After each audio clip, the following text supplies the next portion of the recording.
Hola, hoy vamos a hacer algo diferente. Vamos a intentar leer el Corán, pero desde una perspectiva muy particular, la de un académico cristiano, Jacques Homier.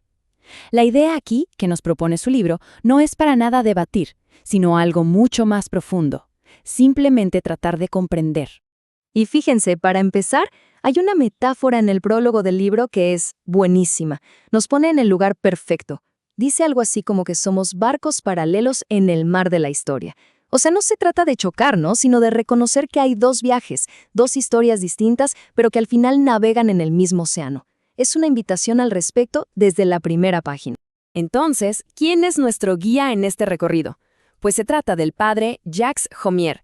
Y ojo, no es cualquiera. Es un sacerdote dominico que pasó años, de verdad años, estudiando el Islam. Pero no solo desde los libros, Convivió con comunidades musulmanas. Así que no hablamos de un observador lejano, sino de alguien que realmente conoce el texto y, más importante, a la gente que vive esa fe. Ok, ¿y cómo vamos a organizar este análisis? Sencillo. Primero, lo primero, ¿cuál es el objetivo del libro?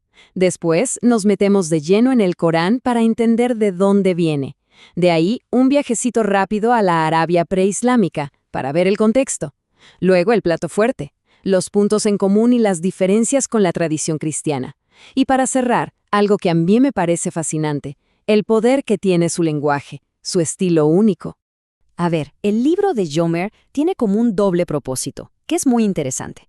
Por un lado, claro, la idea es ayudar a que los cristianos entiendan mejor el Islam, pero hay más. También es como una invitación a mirarse al espejo, ¿saben? A reflexionar sobre la propia fe y preguntarse, bueno, ¿qué tenemos en común y qué es lo que de verdad nos hace distintos? Y la palabra clave aquí es honestidad. Homier quiere, como él dice, hablar sin complejos. Esto significa que no es ni un optimismo ciego de todo es igual, ni tampoco una crítica para atacar, para nada. El enfoque es ser leal, reconocer lo bueno, lo grande del Islam y al mismo tiempo decir con toda claridad, mira, aquí pensamos diferente por esto, esto y esto. Todo para que la comprensión sea, pues, real. Bueno, con el objetivo ya claro, ahora sí, vamos a meternos con el texto. Y para entender el Corán, lo primero es lo primero. Hay que viajar en el tiempo y entender su contexto histórico.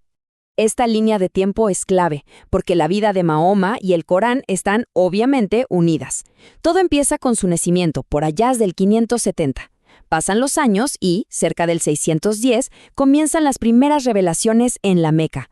Luego, un momento decisivo, el 622, la Hégira, cuando se va a Medina. Y finalmente, su muerte en el 632.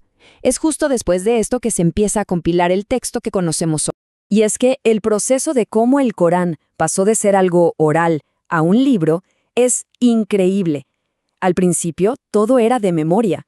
Los seguidores se lo aprendían de corazón.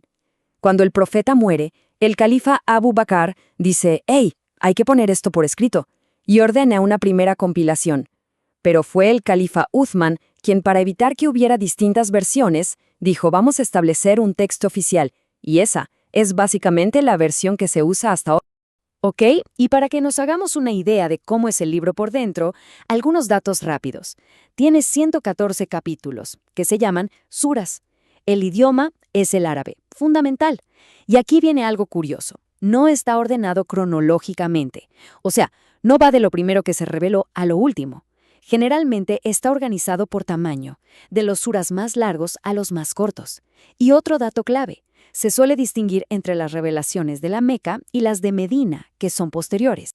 Perfecto. Ahora, para de verdad captar el mensaje del Corán, tenemos que entender el mundo al que llegó. O sea, ¿qué se creía en la Arabia del siglo VII? ¿Cuál era el ambiente religioso?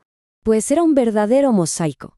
La creencia principal, la dominante, era el paganismo árabe. Pero para nada era la única.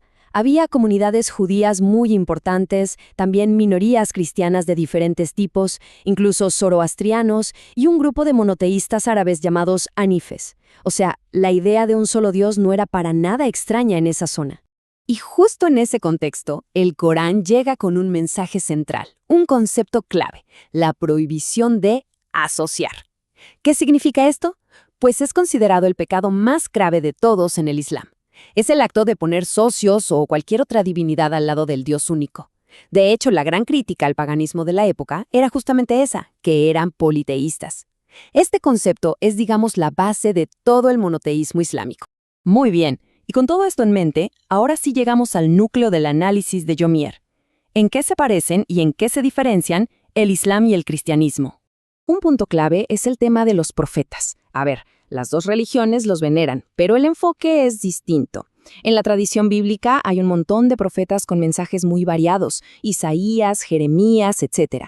El Corán, por su parte, también reconoce a muchos de ellos, como Moisés o Jesús, claro que sí, pero considera a Mahoma como el sello de los profetas, o sea, el último, el definitivo, con un mensaje que ya no es para un solo pueblo, sino para toda la humanidad. Y aquí Yomier señala algo súper interesante, una evolución en el tiempo.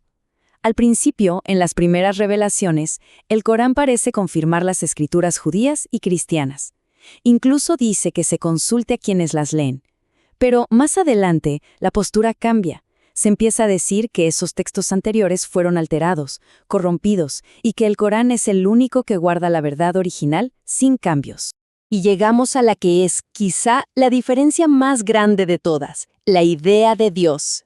En el Islam, el concepto de Tawhid es central, significa un monoteísmo estricto, absoluto. Dios es uno y solo uno, punto. Desde esa mirada, la idea cristiana de la Trinidad, un solo Dios en tres personas, se ve como asociación o shirk, que es ese pecado imperdonable del que hablábamos. Para los cristianos, en cambio, la Trinidad no son tres dioses, sino un misterio dentro del único y mismo Dios. Y para ir terminando, Yomier no solo se fija en qué dice el Corán, sino en cómo lo dice. Y es que su estilo literario es una de las claves para entender por qué es tan poderoso. El Corán no se lee como una novela, con un principio y un fin.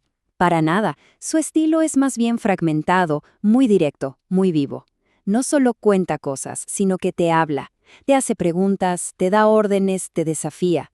Yomier explica que esto crea una experiencia religiosa súper intensa, muy personal. Es casi como sentir que se está en un diálogo directo con Dios. Y esta cita del libro lo clava. Dice que el estilo está marcado por un sentido de la presencia de Dios. Y es que es eso. Más allá de lo que se lee, lo que se siente en todo el texto, es esa presencia abrumadora de un Dios creador, misericordioso, el origen y el final de todo. Todo vuelve a él. Así que, al final, volvemos al principio, a esa imagen de los barcos paralelos.